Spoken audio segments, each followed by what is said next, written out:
Hello दोस्तों, मेरा नाम विनीत अग्रवाल है। आज के इस वीडियो में हम सीखेंगे कंस्ट्रक्टर कैसे बनाते हैं। जावा के अंदर कंस्ट्रक्टर बनाना बहुत ही आसान सा टास्क है।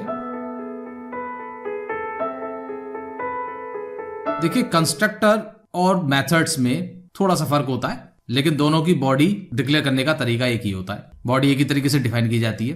कंस्ट्रक्टर के लिए कुछ पॉइंट्स आपको ध्यान में रखने की जरूरत है। पहला, ये क्लास का मेंबर फंक्शन होता है। दूसरा, इसका कोई रिटर्न टाइप नहीं होता है जैसा कि मेथड्स का होता है। तीसरा, इसका वही नाम होता है जो इसके क्लास का होता है। चौथा, ये मेथड की तरह से ओवरलोड भी किया जा सकता है। पांचवा, ये ऑटोमेटिकली कॉल्ड होता है, जबकि मेथड को हमें कॉल करना पड़ता है ऑब्जेक्ट या रेफरेंस की मदद से। कंस्ट्रक्टर जैसे ही रेफरेंस क्रिएट होता है, ऑब्जेक्ट को इंस्टेंशिएट किया जाता है, ये ऑटोमेटिकली कॉल हो जाता है।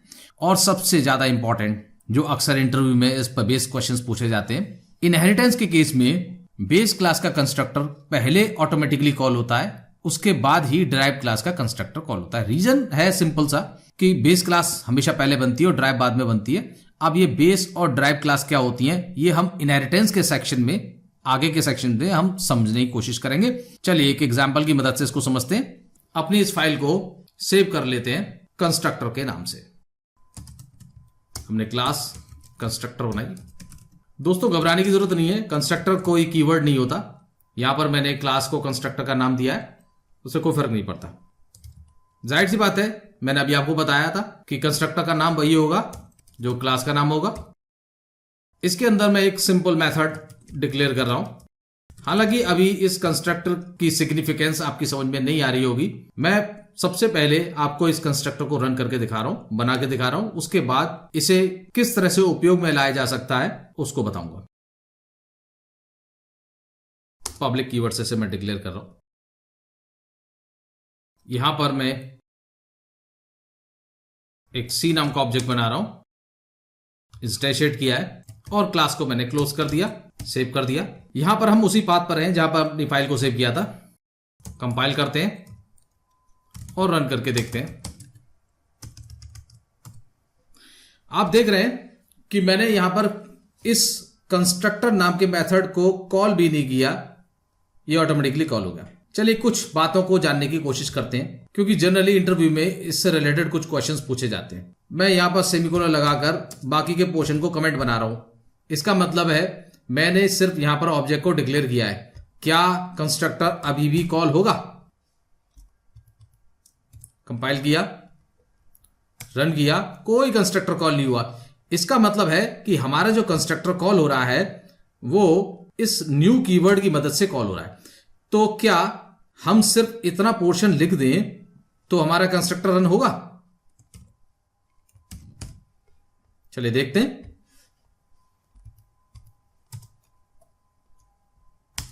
वाह, ग्रेट।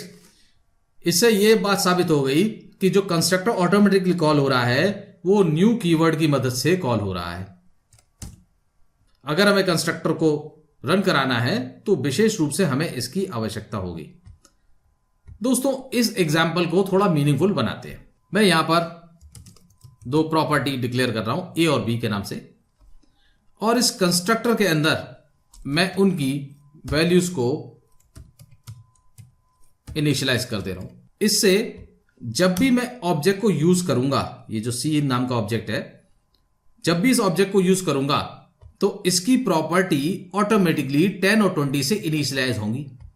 अगर यह काम मैं मेथड के थ्रू करता तो मुझे इस ऑब्जेक्ट की मदद से उस मेथड को कॉल करना पड़ता, पहली बात। और दूसरी बात, उस मेथड के अंदर ये कोड देना पड़ता। इसको प्रिंट करा के देखता हूं।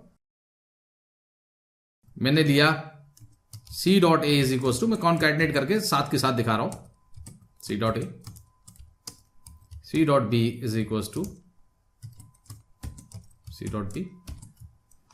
दोस्तों, यहां कंफ्यूज होने की जरूरत नहीं है, मैंने यहां कॉन्कैटिनेट किया। मैं इसको थोड़ा सेपरेट कर दे रहा हूं स्पेस से।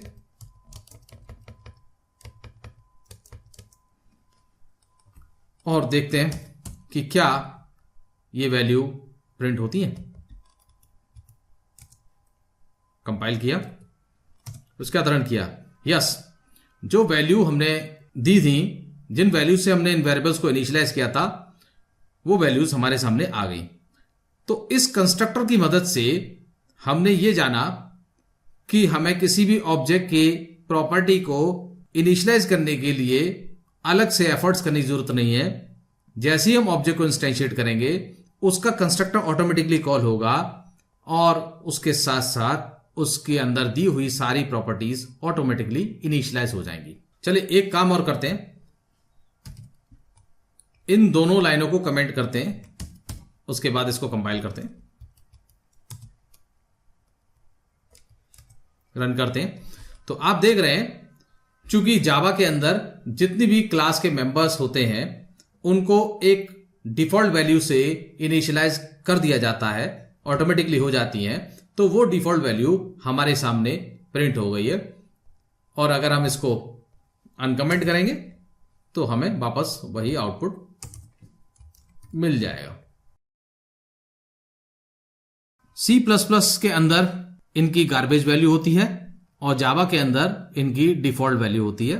वो डिफॉल्ट वैल्यू आप यहां पर देख पा रहे हैं। हमने उस अपनी डिफॉल्ट वैल्यू को सेट करने के लिए कंस्ट्रक्टर का यूज किया है।